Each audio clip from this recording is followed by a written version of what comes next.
Hi, இந்த video click பண்ண ஒவ்வொருத்தருக்கும் என்னோட நன்றிங்க. இப்போ ஒரு குட்டி கதை ஒன்று சொல்ல போறேன். ஒரு ஊர்ல 2 குடும்பங்கள் இருக்குங்க. இந்த 2 குடும்பமுமே பெரிய அளவுக்கு வசதிகள் இல்லாத ரொம்ப ஏழ்மையான குடும்பங்கள் தான். இந்த 2 குடும்பத்துல இருந்தும் ஒரு குழந்தை பிறக்குது. ஒரு குழந்தை பேரு காக்கா, இன்னொரு குழந்தை பேரு கழுகு. படிக்க வைக்கிறதுக்கு பெரிய அளவுக்கு வசதி இல்லை, வீட்டுல கஷ்டம், இப்படி ஏனாதானோன்னு காக்காவை வளர்க்குறாங்க. இப்படி வளர்த்ததுனால அவனும் ஏனாதானோன்னு ஒரு ஆவரேஜான வாழ்க்கையை வாழ்ந்துட்டு இருக்கான். ஆனா இன்னொரு பக்கம் பெரிய அளவுக்கு வசதி எல்லாம் இல்லாம இருந்து படிச்சாலும் நம்ம கழுகு வேற லெவல்ல வாழ்க்கையில முன்னேறி டாப்பரா இருந்து ஒரு மிகப்பெரிய சக்சஸ்ஃபுல்லான ஆளா ஆயிடுறான். இப்ப இவங்க 2 பேருக்கும் நடுவுல இருந்த வித்தியாசம் என்ன அப்படிங்கிற அந்த ஒரு டிஃபரன்ஸ் தான் நம்மள பல பேர் இன்ஃபீரியரா ஃபீல் பண்றதுக்கும் லோவா ஃபீல் பண்றதுக்கும் நாம எல்லாத்துக்கும் ஆங்ஸைட்டி ஆகிறதும் ஓவர் திங்கிங் பண்றதும் இன்ஃபேக்ட் நம்ம மண்டைக்குள்ள ஓடுற பாதி பிரச்சனைக்கு இவங்க 2 பேருக்கு நடுவுல இருந்த அந்த ஒரு டிஃபரன்ஸ் தான் காரணம். அது என்ன மேட்ரு அப்படிங்கிறத நச்சுன்னு 4 நிமிஷத்துல தெரிஞ்சுக்க போறோம். Buckle up, it's time to raise our standards.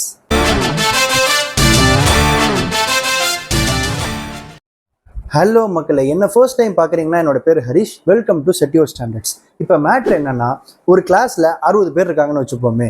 இந்த 60 பேர்கிட்டையும் டீச்சர் ஒரு கேள்வி கேட்குறாங்க. அந்த கேள்விக்கு 60ல் 40 பேருக்கு ஆன்சர் தெரிஞ்சிருந்தாலும் அவங்க கையை தூக்கியோ இல்லை சத்தமாவோ ஆன்சர் சொல்றதுக்கு யோசிப்பாங்க. அப்போ அந்த 40 பேருக்குமே ஒரு பிரச்சனை இருக்கு. அது என்ன பிரச்சனைனா, நம்மளுக்கு தெரிஞ்சோ தெரியாமலோவே நம்ம மண்டைக்குள்ளாரையும் மனசுக்குள்ளாரையும் ஒருத்தன் உள்வாடகையே கொடுக்காம குடியிருக்கான். அவன் தான் inferiority complex or feeling of inferior. இப்போ நான் கேஷுவலாக சொன்னப்ப இந்த ஃபீலிங் ஆஃப் இன்ஃபீரியாரிட்டி காம்ப்ளெக்ஸ் இதெல்லாம் ஒரே டேர்ம் மாதிரி தானே தெரியுது. ஆனால் ஃபீலிங் ஆஃப் இன்ஃபீரியர் அப்படின்ற வார்த்தைக்கும் இன்ஃபீரியாரிட்டி காம்ப்ளெக்ஸ் இப்படிங்கிற இந்த வார்த்தைக்கும் ரெண்டுக்கும் அட்லிக்கும் சொந்தமாக கதை எழுதுறவங்களுக்கும் எவ்வளோ வித்தியாசம் இருக்கோ அவ்வளோ வித்தியாசம் இருக்கும். ஃபீலிங் ஆஃப் இன்ஃபீரியர்னா, நான் இப்போ வாங்கின மார்க் பத்தலை, நான் பண்ணுற ஒர்க் அவுட் பத்தலை, நான் சம்பாதிக்கிறது பத்தலை அப்படின்னு நல்லா புரிஞ்சுக்கோங்க. மற்றவங்களோட கம்பேர் பண்ணி இல்லை, எனக்கே இது பத்தலை, எனக்கு இன்னும் நிறைய பொட்டென்ஷியல் இருக்குது, I can do more, I deserve மோர் அப்படின்னு நம்மளோட பெஸ்ட் வெர்ஷனாக ஆகணும் அப்படின்ற ஒரு ட்ரைவோட ஒரு மோட்டிவேஷனோட அதை நோக்கி ஓடுறப்போ இல்லை எனக்கு இது பத்தலைன்னு ஒரு ஃபீல் வருது இல்லை, அதுதான் feeling of inferior. On the other hand, சக்ஸஸ்ஃபுல்லாக இருக்கிறவங்க கிட்ட என்னென்னலாம் இருக்குன்னு பார்த்து அதில் நம்ம கிட்ட என்னென்னலாம் இல்லையோ, என்கிட்ட அவங்க கிட்ட இருந்த இதெல்லாம் இல்லை, இருந்திருந்தா நானும் இப்படி இருந்திருப்பேன் அப்படின்னு ஒரு ரீசனையோ ஸ்டேட்மெண்ட்டையோ சொல்கிறாங்கல்ல, அதை திரும்ப திரும்ப சொல்லி அவங்க மனசுக்குள்ளார அவங்க கிட்ட இருக்கிறதெல்லாம் என்கிட்ட இல்லை இல்லை இல்லைன்னு ஒரு கிரட்ஜ் ஃபார்ம் ஆகுதுல்ல, அதுதான் இன்ஃபீரியாரிட்டி காம்ப்ளெக்ஸ்.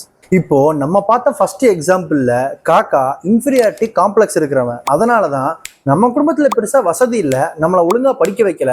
ஒருவேளை நம்ம வசதியான குடும்பத்துல பிறந்து நம்மளையும் நல்லா படிக்க வச்சிருந்தாங்கன்னா இன்னைக்கு நம்ம சோத்துக்கு பிச்சை எடுக்கிற நிலைமையில இல்லாம சுந்தர் பிச்சை மாதிரி ஒரு நிலைமையில இருந்திருப்போம் அப்படின்னு யோசிப்பான். ஆனா நம்மளோட கழுகு ஃபீலிங் ஆஃப் இன்ஃபீரியர் இருக்கிறவன். அதனாலதான் நம்ம வீடு இவ்வளவுதான், நம்ம ஸ்கூல் இதுதான், இங்கிருந்து நம்ம முன்னேறணும்னா நம்ம படிக்கிறதெல்லாம் பத்தாது, இன்னும் படிக்கணும்ன்ற டிரைவோட ஹார்ட் ஒர்க் பண்ணதுனாலதான் அவன் சக்சஸ்ஃபுல்லா இருக்கான். இந்த டிஃபரன்ஸை நம்ம புரிஞ்சுக்கிட்டாலே நம்மளை விட பெட்டரா இருக்கிறவங்க கிட்ட இருக்கிறதெல்லாம் நம்ம கிட்ட இல்லை அப்படின்னு நம்ம லைஃபை கம்ப்ளைண்ட் பண்ணிட்டு இருக்கவும் மாட்டோம். அப்படி பெட்டரா இருக்கிறவங்க மேல காரணமே இல்லாம காழ்ப்புணர்ச்சியை கொட்டிட்டு வன்மத்தோட சுத்தவும் மாட்டோம். என்கிட்ட இதெல்லாம் இல்லை அதனால நான் இப்படி இல்லை, இருந்திருந்தா நான் இப்படி இருந்திருப்பேன், ஒரு டைரக்டரோட பையனா பிறந்திருந்தா நான் நேரம் விஜய் மாதிரி இருந்திருப்பேன்.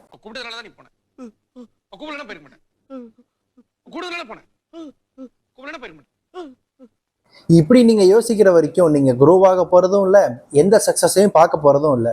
இன்னைக்கு நம்ம ஊர்ல இருக்கிற சில பூமர்ஸ் நான் இன்னைக்கு ஃபெயிலியராவோ இல்லை ஆவரேஜாவோ இருக்கிறதுக்கு என்னோட சூழ்நிலை தான் காரணம் அப்படின்னு தன்னிலை அறியாம தற்பெருமை பேசிட்டு தற்கொலை மாதிரி சுத்திட்டு இருக்காங்களே, அவங்கலாம் இந்த கேட்டகரியை சேர்ந்தவங்க தான். ஸோ இப்போ நம்ம வாழ்க்கையில் ஆவரேஜாவோ இல்லை ஃபெயிலியராகவோ இருக்கோம் அப்படின்னா அதுக்கு நம்மளோட ஸ்கூல், காலேஜ், ஃப்ரெண்ட்ஸ், அப்பா அம்மா இவங்க யாருமே காரணம் இல்லை, நம்ம மட்டும்தான் காரணம்.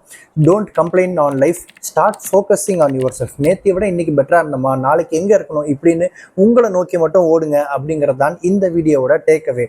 மொத்தத்தில் நான் சொல்ல வர்ற விஷயம் என்னன்னா,